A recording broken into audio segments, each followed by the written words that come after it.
been just kind of giving this little, I guess, housekeeping note just at the beginning of every meeting as we're kind of getting back into the routine of digital meetings and kind of that etiquette in that world. Since this is such a small group, go ahead and interrupt me if you want. Just unmute yourself and start talking.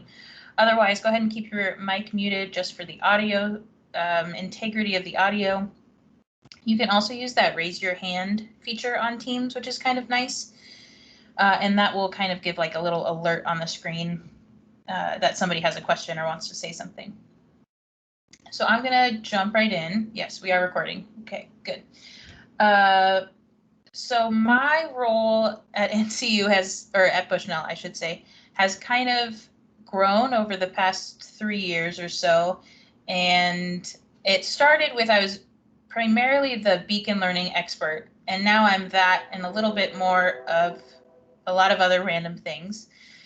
So if you have questions about Beacon Learning, submit a help ticket. It will likely come across my desk, my digital desk. And then if you have any other tech questions, go ahead and also submit those as a help ticket, many of which I may also respond to, but it's a safer bet than emailing me directly, just because there are more eyes on our help ticket system and we can kind of pass it around to whoever might be the most available or that might be the best one to answer those questions. So, and I'll show you how to submit a help ticket as we get going. But the first thing that I like to cover in my onboarding is kind of an overview of the different websites that we have. You might be familiar with bushnell.edu.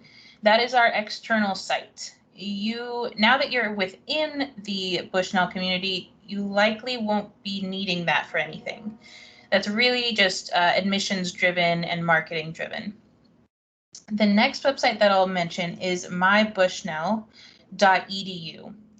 So I would recommend bookmarking this if you haven't already. My.bushnell.edu, go ahead and throw a bookmark on there. You can sign in with your username and password that IT gave you, and you won't use the @bushnell.edu on this site. And you'll see I am logged in as myself, an admin, and I have a ton of tabs and content that I'm displaying on my screen. You should only probably see the Home tab, the Faculty tab, and My Pages tab. Oh, and Retention, actually. And let me pull up one more thing before I get too far. This was a new site this summer, so we are still modifying it and adding content, cleaning up different links and such. So keep that in mind as you're using it. But in general, the Home tab is for content that can kind of cross all sorts of roles. So whether that's students, faculty, staff, parents, whoever. So that's things like announcements, events, community resources, etc. The other thing you might want to notice in that tab is the academics tab, and that will have the academic catalog and academic calendar. In the staff and faculty role or tab, since you are all, I'll get to you just in 1 second, Fritz. Since you're all in the faculty role, you should also see a faculty page. So the way that, where did it go? The way that this site works, there's tabs on top here, pages on the left menu, and then within a page, you'll see probably a lot of content, and you can click on any one of these specific, we call them portlets, but you can click on any one of those specifically to just see that information by itself. So there's like a landing page to a page, but then there's also the specific content here. So hopefully that makes sense. Then this retention tab, and you should all get an email about some more specific training on this sometime in the next couple weeks. But you'll be able to go to this retention tab and click student alert, and you'll submit any sort of concerns that you might have about students. So whether it's someone in your class who's not showing up, someone who's not turning in their homework, or maybe someone who's talked to you about financial concerns, Maybe it's a personal concern, like they're talking about their parents getting divorced, or, you know, XYZ, their grandma just passed away. It could be anything really, that is something that they're worried about and that they're talking to you about. I'm going to pause and ask Fritz if he has a question. Oh, sorry. I don't have anything from IT yet, so I don't have any. I can't access anything Okay. other. Okay, let me back up then. Have you, let me sign out. Have you already done this new account request form by any chance? No, I really have nothing from anybody yet except for the prior year syllabus. So no, I haven't been able to do anything. So if you go to my.bushnell.edu on these quick links here, you should see a new account request. If you click on that, you should see a form for your information that you'll enter in here. And that goes to the ticket system so that the IT person can create your account. Okay. And then they'll send you the username and password information. Cool. All right. So if Rob or Kristen, if either of you also need to do that, I would recommend doing that as soon as possible. Otherwise, if you already have an account, you should be good to go with that. Is anyone else in that boat?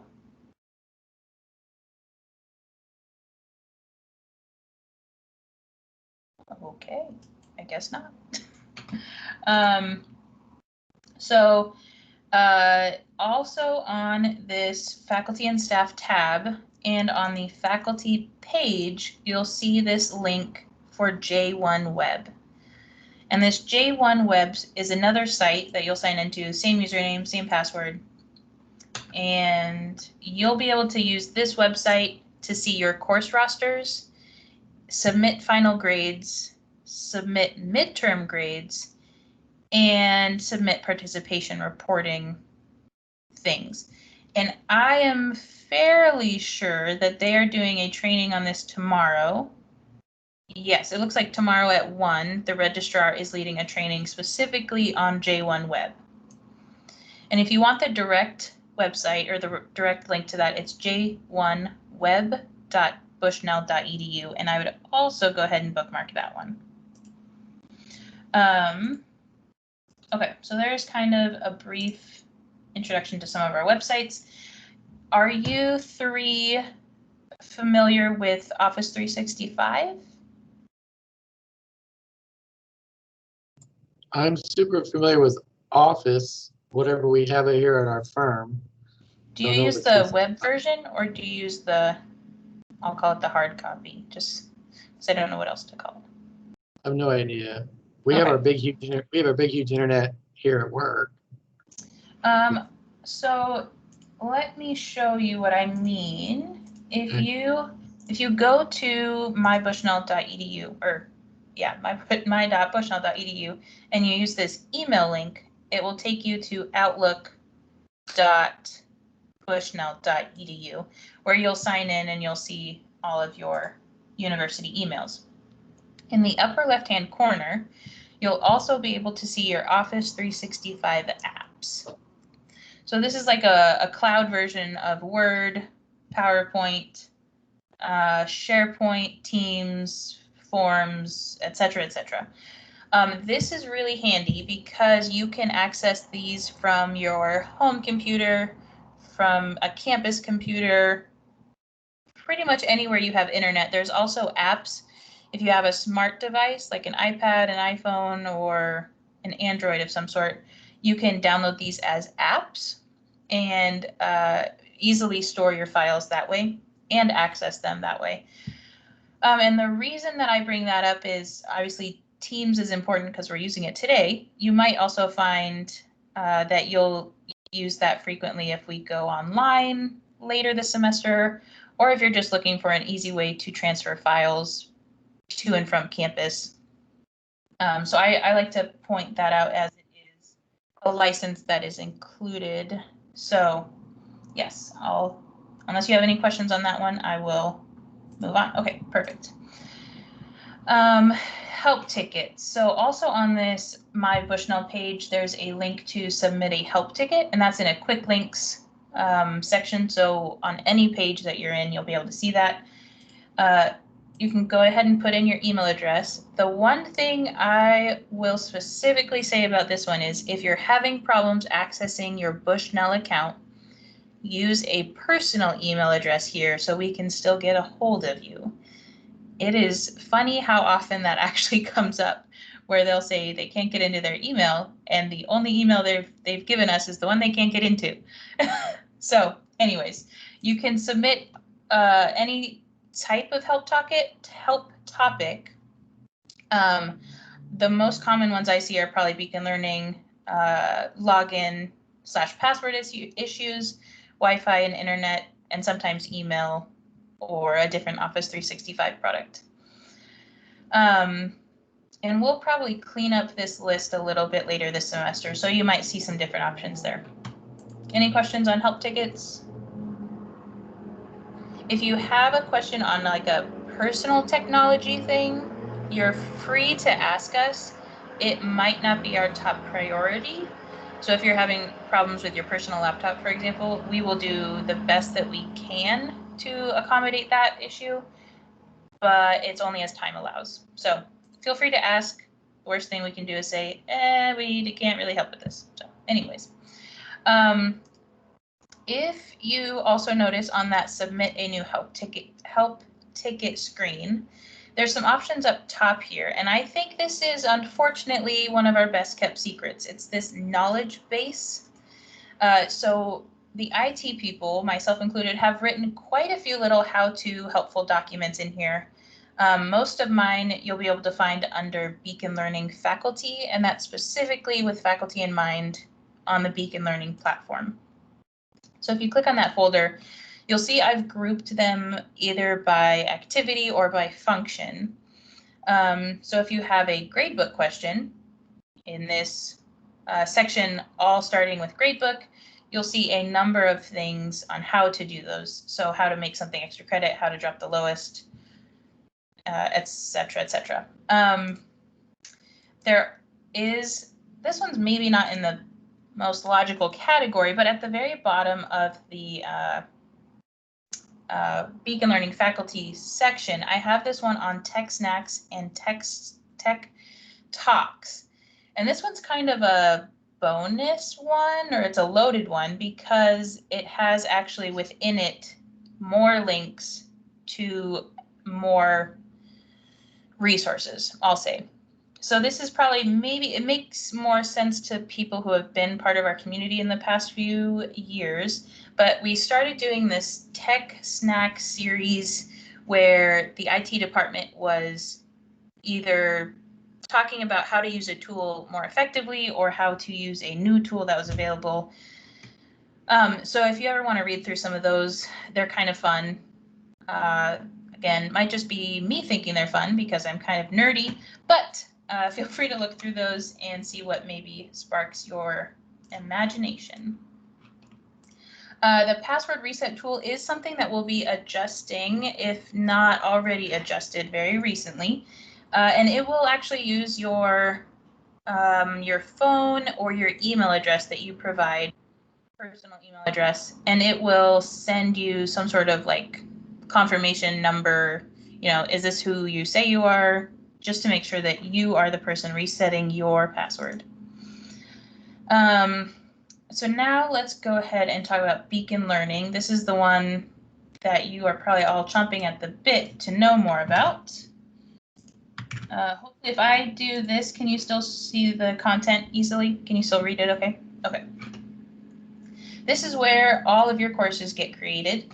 I always recommend using the navigation block, and some people prefer the dashboard view. I think, especially for instructors, the longer you've been here, it'll be a lot faster and easier to sort out your courses by term. So you'll notice on this dashboard view, it only shows you like the title often, not actually when it was taught. So you'll see, 3 different CM240s or something, and you'll not know which one is the current version. So that's why I prefer the navigation block, and that's why I always recommend that, but it's up to you, ultimately, how you choose to navigate to your courses. I also recommend adding a profile picture and updating anything here in your profile. Obviously, mine's pretty boring right now, but you can easily go to edit profile, change your description, change your picture, and regardless of if you're teaching online or face-to-face, it makes it more personal, makes it a little bit more visually appealing. So you can also, I've seen some courses and some professors who have that as one of the intro assignments for their students.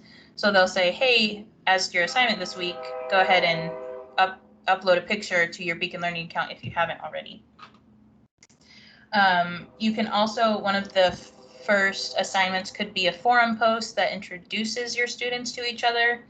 That's always fun. You can include a requirement for them to send a picture, either of their family or themselves, or their workspace, you know, whether it's their home or their dorm room or whatever. So that can kind of break the ice, so to speak, in a digital classroom. Course creation date. Courses are almost always, I will say always, created 8 weeks before their start date. There was a little bit of a hiccup with that this summer, just because we had some transitions that were going on that were affecting some stuff. They're also always created, hidden, and empty. So instructors can see the course and they can edit it, but students can't see it until it has been manually changed to visible. So that is important to know. In most contracts that I've seen, the expectation is that a course is visible the Friday before the start date. I would go one step further and recommend it's at least visible the Thursday before the start date. And I will tell you why.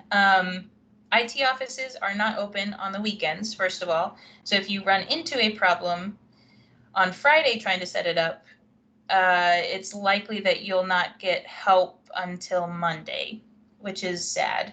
Students also start, I would say, freaking out if they don't see their courses in here. And they'll email their advisors, they'll put in tickets, and they'll, say, I can't see my courses on Beacon Learning. Am I really enrolled in it? And in order to decrease their anxiety as much as possible, I recommend making it visible at least by the Thursday before the course starts. For face-to-face undergrad courses, the deadline is the day the course starts and meets. Again, the sooner the better. You don't have to wait for that deadline. I'll go in and I'll show you real quickly in one of my test courses. So once you navigate to your course, you have it all built out and you're ready to make it visible. You'll scroll down to this administration block and you'll go to edit settings. And these are your course settings as a whole. The fourth question down is course visibility. And right now this one says show. That's just because I've already made it show, but yours by default will say hide again, so students can't see it at all. You'll want to change that to show and hit save at the bottom of the course, save and display. And that way students can actually see that they're enrolled in a course and see all the content that you've given them. So yeah, without that step, all of your work would be for nothing, which would be sad. Some other things that I'll point out in Faculty 101, and again, I'll say a little asterisk on this one. A lot of this content needs to be updated because of all of our transitions from the summer. So we are working on updating those pieces, but keep in mind, faith integration probably didn't change very much, if at all. Accessibility should all be pretty much the same, except for some of these contact email addresses. It will be at bushnell.edu. And sexual assault / Title IX, it doesn't look like we have that as a tab, but you can either find that on our internal site or you can go to the external site and type in Title IX for some information. If a student discloses anything related to sexual assault to you, you are a mandatory reporter. So you would need to contact our Title IX coordinator, who is Jocelyn Hubs. She does a little bit of everything on campus, a lot of bit of everything on this campus. So if you have any questions, just talk to her about Title IX and she will help you get what you need. Her information is on the Title IX page on my Bushnell, but also in the external site as well. Let's see, FERPA, everything is protected, obviously. Hopefully everyone's familiar with FERPA. We can't release any student data, whether that's financial, grade related, or anything else really, unless we have explicit permission from that student as to who it goes to and what it is concerning. Fun fact, we now, with our new website, have that capability for students to define that FERPA release. So it's a lot easier for them to share that information with people.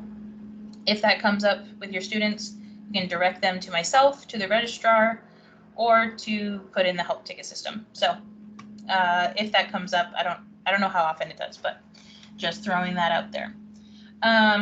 Course basics. Rob, I don't know if I think you're here. I think, are you both teaching writing classes? Kristen and Rob?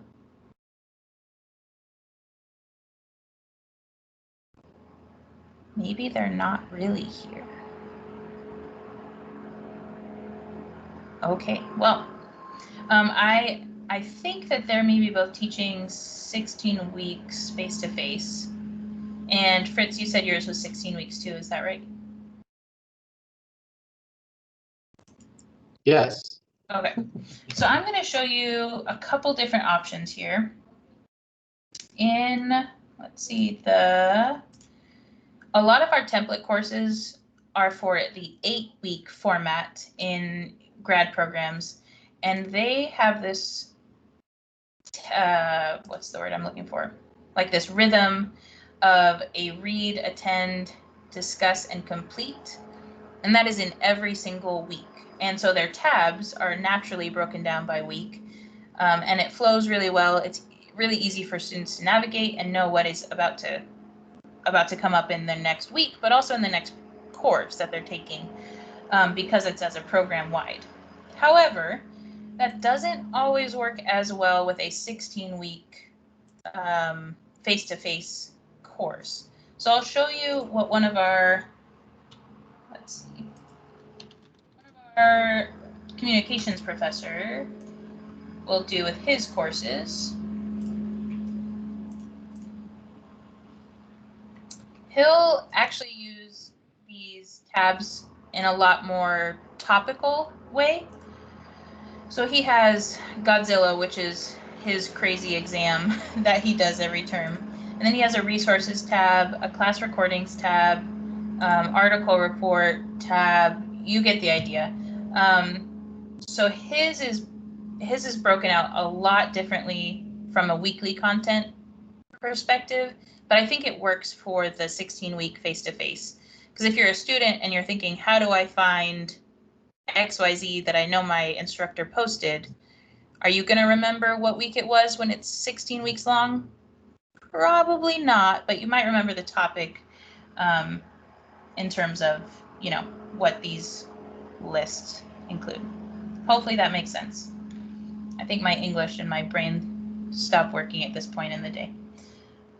Is there a question? Oh, okay. We don't have mics or video. Gotcha. But yes, 16 weeks. Okay. Perfect. You could also organize your content in like a review and a do section. So these are the things I want you to review or learn, and these are the things that I want you to complete. If you wanted to break your course up, let me go back to a test course so I don't mess with somebody else's. You can add an activity or label. The activities are things students interact with, like a thing that they'll do, and a resource is something that they will review. So a label, it's a weird name. It's basically anything with the text box that you want to use. So you can come in here and you can type review, and you can give it a large heading, return to course, and now you have this header that you can move around in your course to kind of break up the sections and make it a little bit easier to navigate. Does that make sense? Yeah, okay, cool. Some real quick, I would say the most commonly used activities, the forum, Big Blue Button, which is a web conference, and I'm doing a training on that tomorrow, but it's a really easy thing to add. You can just click join session, and all of your students will also have that option to join the session. All of your recordings will be saved in that same link or activity. And then you can also use it to send a link to a guest speaker. You could also use it to give moderator access to your students. If you want them to do a group presentation or something, you can share that access. So that's kind of fun. And they've done a lot of work on this in the past, however many months it's been since March. They're probably not as common as Zoom, but I would say they're a close competitor, and they keep making upgrades to be better. So we'll go over that more tomorrow. But that is a very common option. Attendance is commonly taken. It's a great, easy way to record attendance. Even if you don't use attendance in your grading for your syllabus, it's a great way to keep track. So you can just change this to none for grade, and you can add all of your add session. You can add a recurring session for every class period you have, and then keep track that way. So if a student, I think it's if they miss four in a row, 4 class sessions in a row, I think it's an automatic withdraw or something like that. That would be a registrar question, but that's something that needs to be reported and documented really well. So that's why I like the attendance option, because then you always have a record of it and you don't have to remember when Jimmy was in class and when he wasn't. It's also a great way to incentivize attendance and give points. So some other things, labels can also be used to embed videos.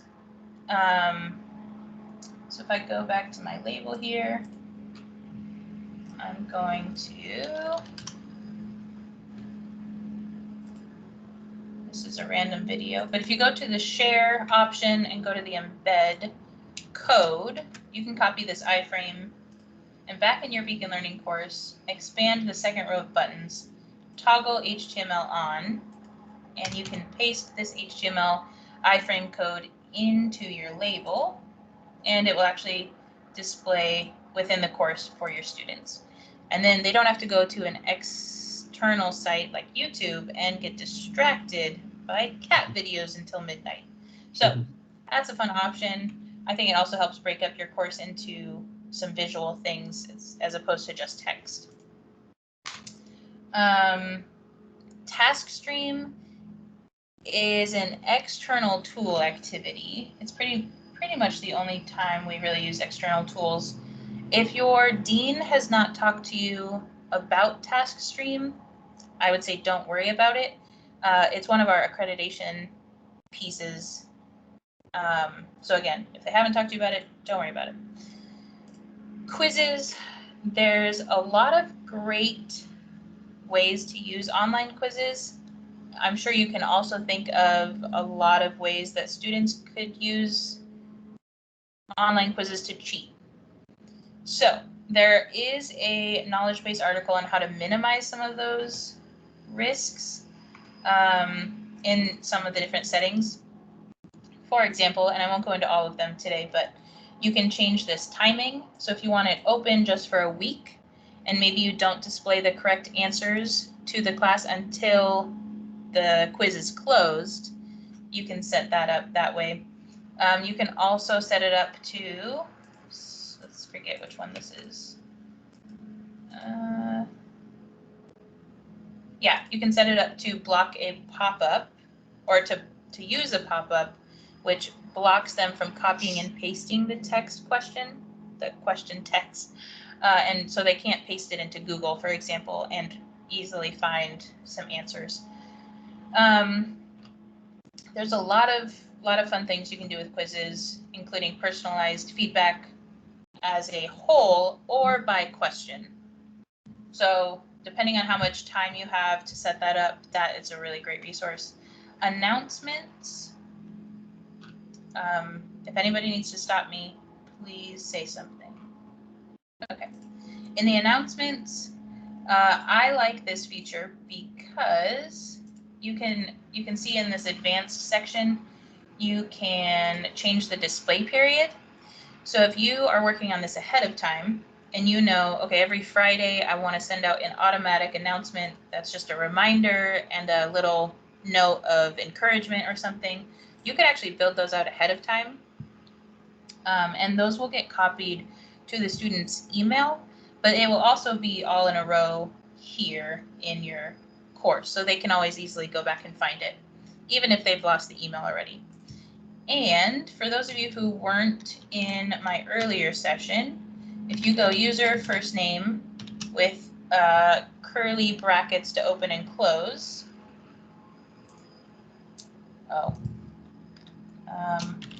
announcement test, post forum. Anyone who is signed in will see their first name, and you can use that personalization filter almost anywhere in the course. I haven't found a place where you can't use it. So that's really fun, and I have more information on that here. Let me, before I forget, I'm going to post this link in the chat.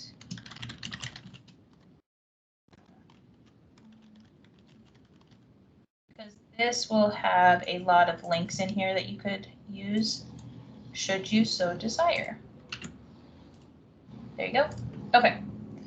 And then the questionnaire is also something that I see every now and then, which could be used for feedback, or maybe you're just looking to gather some more information. Let me show you one way that we have used that questionnaire activity. In week 3 of our Masters of Arts in the Leadership template, we have this student feedback questionnaire. So let me show you the questions on here. It's an optional name field. How do you feel you're doing in this course so far? I'm doing well. I don't need help. I'm doing okay, but I think I need more help with one or more of the concepts so far. I'm not doing well at all, and I will contact you, the instructor, by email or phone this week for some help. What are 1 or 2 things that are going well so far? Again, in relation to the instructor, course design, course materials, assignments, and what are 1 or 2 things that could be improved moving forward? And the inspiration to this actually came from a metacognition presentation from some of our ed students, and it forces students to think, how am I doing in this course right now, and what do I need moving forward? It also is nice for the instructors to get some feedback from students when they still have time to make changes. Oh, it didn't save, or it didn't send. There we go, sorry. So usually in a course eval, that would come at the end of the term, and you wouldn't be able to make those changes until the next time you taught, and it wouldn't even be for those students, for those same students. So if this is something you're interested in, I can get you some information, but you can throw that like early in the course, but far enough in that they've actually had some experience with it. And it's just, I've always been surprised at how thorough that the students respond, how thoroughly the students respond on some of these open-ended questions. So if that's something you're interested in, let me know. We can connect on that. feedback. Oh, sorry, I went too far. Universal design and accessibility. I like to think of this in the list framework. So links, images, structure, and tables. Anywhere that you have a link in your course, you should use context for that link. So instead of just saying click here or having a long list of characters for your link, highlight the text that gives context, whether it's the word syllabus or it's a reading assignment or something, a title, I don't know. Highlight that and use the link with that word for context. When a screen reader is going back through the page, it will read the links separately. So without context, if a person using a screen reader just hears click here, click here, click here, click here 5 times, that's not super helpful. It's also better for everyone in the course using context. Images, unless they're purely decorative, which I will say is probably more often than you would think, should have alternate text. Let me, I'm going to go back to my course. If you, let's do it in this one. If you have an image of a kitten that you put in your course, that would probably be an example of decorative. Here. Copy image, paste image. You can double click the image from this label editor box, and there you can resize it. You can also describe the image for someone who cannot see it. Again, if it's just decorative, you can actually check this description not necessary box and hit save image. For example, if it's a picture of yourself, a person who can't see that image probably doesn't need you to describe yourself in this image place, at least not in terms of like brown hair, blue eyes, blah, blah, blah. You could just say image of instructor teaching the course, something like that. Does that make sense? I could do a whole nother hour probably on accessibility, but I won't. Structure. If you've ever noticed in like a Word document that it gives you those header levels, header 1, header 2, header 3. If you make sure that you use those, that is ideal for accessibility. When a user is using the screen reader, it can go back by section, by header level, and read more specifically what's in that content. Hopefully that makes sense. I actually want to back up real quick. This PDF readability, text versus image, kind of ties into the I.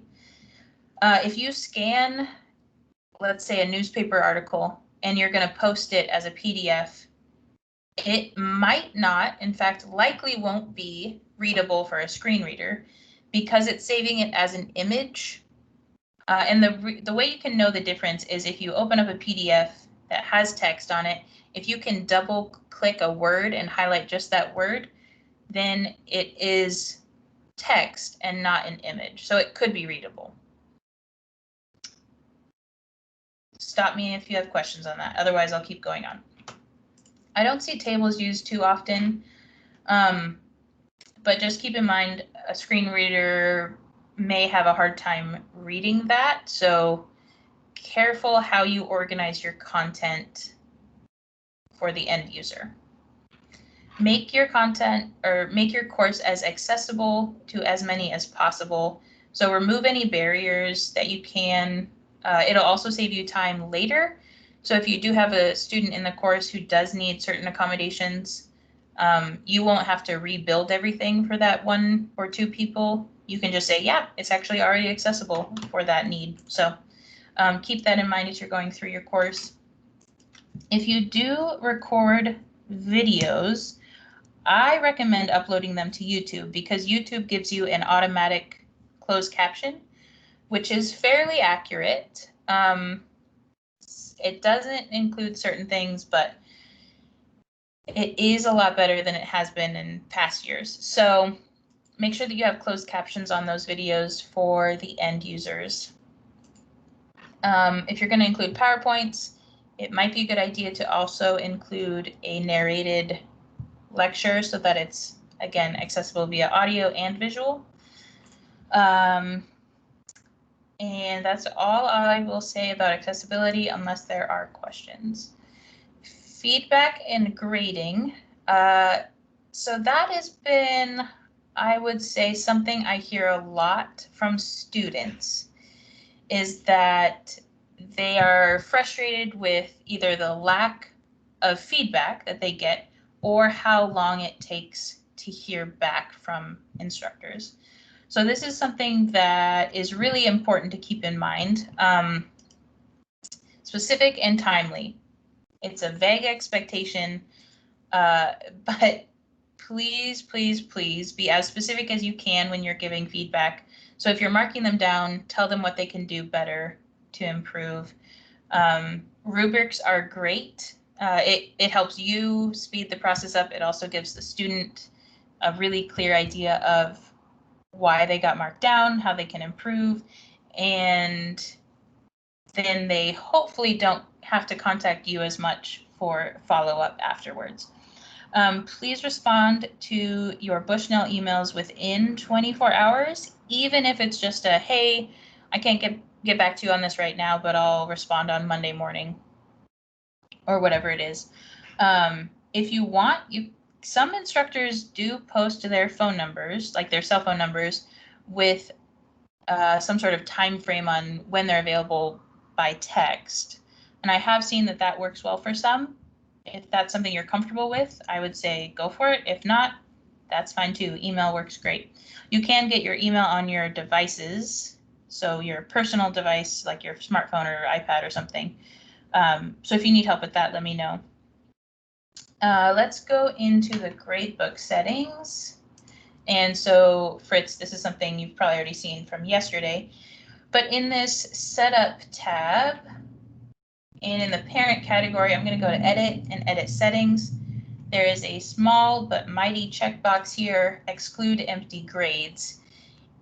If you leave it checked by default, a student could potentially have an inflated sense of grade if you're not remembering to put in zeros for late or missing work. So that means nothing that hasn't happened yet, you know, a week 8 assignment doesn't count against them in week 1. But if you forget to put in a 0 and it's now week 10 and they still haven't turned in a week 8 assignment, that's not counting against them still. So that's a concern that I have seen happen. You know, a student thinks, oh, I thought I was going to get an A in this course, and the instructor goes in to submits the final grade and they get a C, and there's this confusion and this frustration from both sides of the instructor and the student. So just be really careful, include the zeros, and make sure that you're over communicating with that. If you want to uncheck this, you can do that, but I would say probably wait until the end of the term. And that way, anything that hasn't been caught yet will now be turned into a 0 by default. And I usually send out reminders at the end of a semester anyways on some of this stuff, but I just wanted to mention that now while we're here. In the course, with your editing turned on, you can scroll down to the blocks, go to add a block, and do the one called Grade Me. If anything is turned in and hasn't been graded yet, it will show up here. It will say the name of the assignment and how many people below that have submitted something that haven't gotten a grade yet. So that's a great way to kind of catch some things that have been submitted, but that you haven't had time to look at yet. Especially if you accept late work. That has been a lifesaver for certain people, I've heard. Gradebook display type. I'm not going to get into that too much, but back in this gradebook setup, course grade settings, you can change some of these things. Grade display type. If you want your students to see the percentage and just the percentage, you could select this one. If you want your students to see their letter grade with their real, and by real they're saying their points, their sum of points total, you could select this. There's some different options on display type, but that's kind of up to you. In order to see the student view on this view tab, go to user report. And I do recommend doing this a few times in your course throughout the term, especially at the end, but you can select a student, scroll down to the bottom of the page and see what they're seeing on their screen. And if there is a discrepancy on what you think they should be seeing and what they are seeing, go ahead and put in a ticket and I can look into some of those settings for you and with you. There are a lot of recording options for instructors. One of my favorites is screencast-o-matic.com. And it is a free up to 15 minutes recording thing. If you want the pro version, we do have a license. So go ahead and submit a ticket and we can give you the login information on how to access that kind of pro version. Again, I would still recommend uploading it to YouTube once you're done with the video recording for those closed captions. Import a course. As I said, courses are created empty. So you would likely want to go down here to, just kidding, not site administration. You'd want to go to the course administration and import. You can only import from courses where you are already enrolled in as an editing instructor. So if this is, since all of you are first-time instructors, you would need to request access to one of the prior times that course was taught in order to import from it. Okay, so if I go to the import option, because I'm an administrator, I can see a bajillion courses. You would want to narrow it down to whatever the course name is, select it and go to continue. I would usually leave these all as default, but you'd probably want to unselect course announcements and unselect syllabus when you're doing this import, because the announcements will always come in as the course is created. So that would be a duplicate, and you would either need to delete it after the import or just uncheck it here before the import. And then the syllabus obviously is going to change from year to year, so you can unselect that as well. And then there's the next bottom. It will confirm, okay, these are the things you're not taking. Everything else is a green checkbox, so we're going to import it. And then you can do your perform import to basically duplicate the course. Everything except student data. Does that make sense? Okay. So then the next thing you would, oh yeah, go ahead. So yeah. Since I'm going to need to do this, how long does it take to get, if you requested access, how long does it usually take to get the access back? If you request the course tonight, I can go ahead and throw you in it tonight. It's really easy. I just, a couple clicks and then throw you in there. I don't know. I sent IT in it, you know, when he request to set up my email. Okay. So, but I can't, I have access to nothing. I have access to anything right now. Right. But, so like, for example, if I can get in tomorrow, then I could potentially get all this done the next couple of days, right? Yeah, as soon as I should say, as soon as you have an account, I can throw you in it on Beacon Learning. I can throw you in that course on Beacon Learning. Okay. I'll just, as soon as I get, should I just email you as soon as? Yeah, you could email me or just do it on Teams or something, or even a help ticket. Yeah. Right. Okay. Yeah. Yeah. But yeah, it doesn't take long to enroll someone in a course. The problem, I guess, or the delay with you would be getting your account created. Right.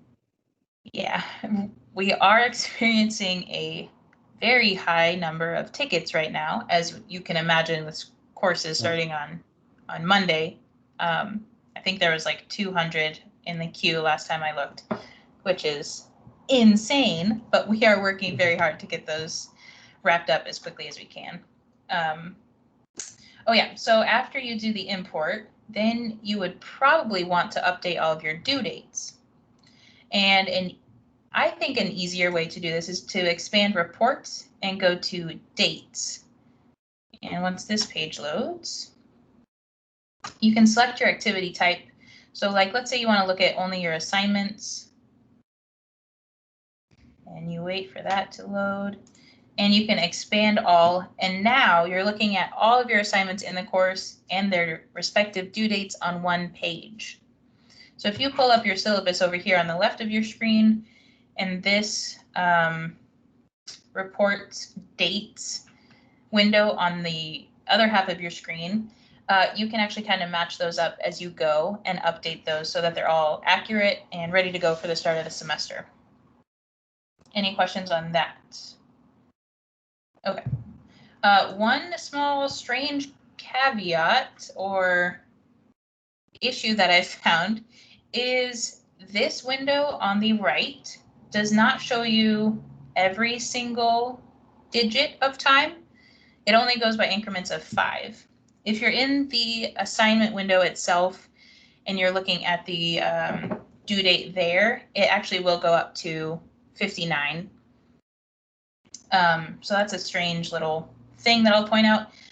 You also might notice that it is in military time. It's on the 24-hour clock. So if you're wanting them to submit it right before midnight on Thursday, don't select 11:59, select 23:59. Sometimes that will throw people off. And then I just say, oh, well, you forgot it was military time. So keep that in mind as you're setting up those due dates. I usually recommend to leave off the cutoff date.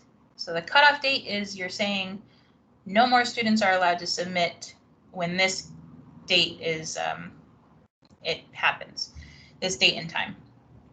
And the reason that I recommend not checking that is because even if they do submit it late, it's time stamped. And usually if they are submitting it late, they probably have a reason, and it may be a good reason, but instead of them emailing it to you at that point, and then you saying, oh yeah, I'll give you grace for that, you know, XYZ, they can still submit it here so that you have it in the same spot as all your other assignments that were submitted, and they can still probably email you as to why it was late. But you can see that the deadline has been passed when they submitted it. That seemed really wordy, but hopefully it came across okay. Any questions on that? Okay. I know there's only 4 minutes left, so I'm going to try to go very quickly through a couple more things. In the left here, I have this completion progress block that I've added, and that corresponds to anything in this course that I want it to, basically. I'm going to show you, this is a quiz, so I'm going to go into a quiz settings, scroll down to activity completion, and by default, your assignments will come in as students can manually mark the activity as completed. If they choose to utilize this feature, they can check these boxes and the course will turn green. The little check boxes there will turn green and it'll say you're 100% done with your course. Yay! You can also choose show activity as complete when conditions are met. And these are different based on your activity. So for example, in the quiz, you can require them to view it. You can require them to get a grade in it, or basically submit something. You can require a passing grade if you've set that up here, the grade to pass.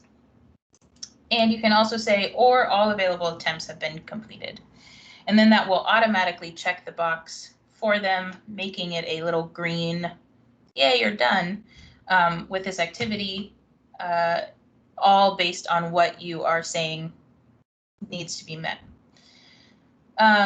You can also, if you want, use this expect completed on date, which is different than the due date.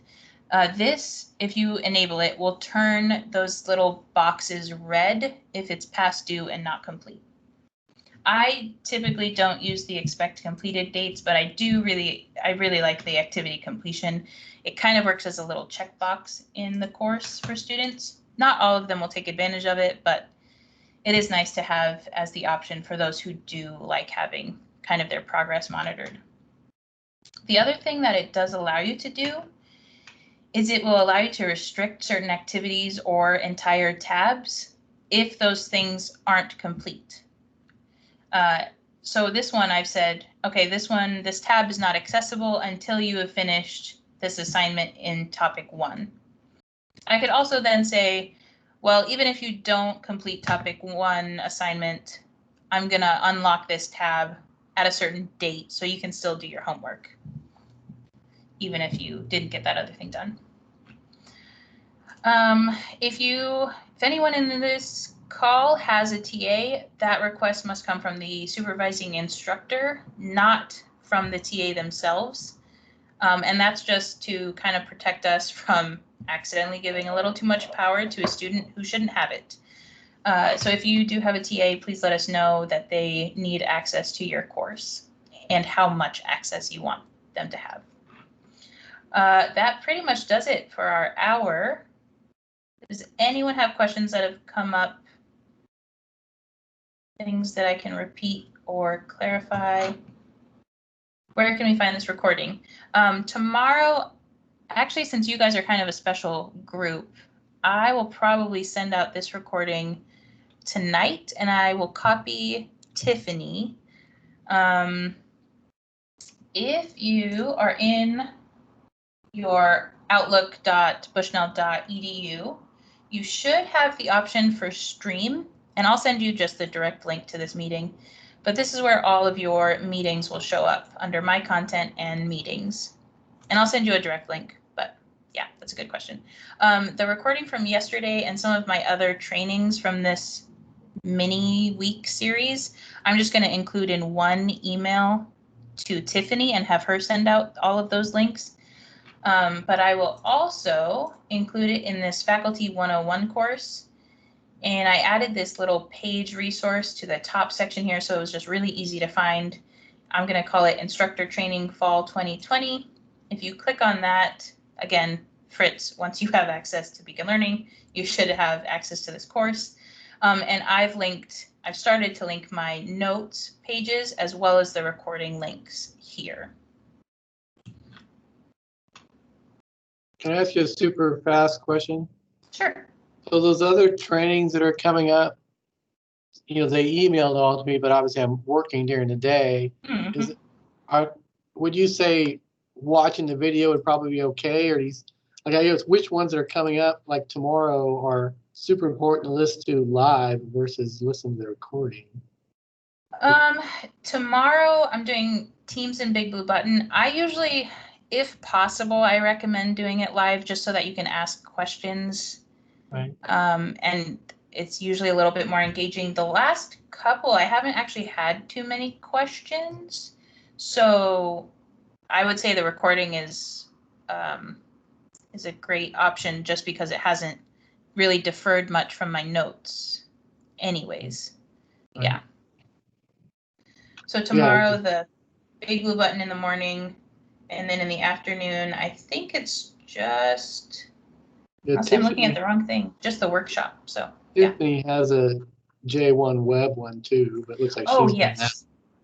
That one's coming from the registrar's department. And I was invited, but I'm not leading anything on that one. And that one's through Zoom. So that one would be not available through Microsoft Stream. Right. Yeah, so I will have to ask Jill about that one, about that recording option. Yeah. But all of mine will be recorded and available. Cool. Yeah. Any other questions? My office is in the Pomayevich Hall on the top floor, and then it's around to the right corner, pretty much as far back as you can go. So if you're ever on campus and you want to just say hi or ask me questions, feel free to swing by, and I will likely be here. So happy to help. But it's been nice meeting you guys. Thanks. Thank you. Bye. Bye. Bye.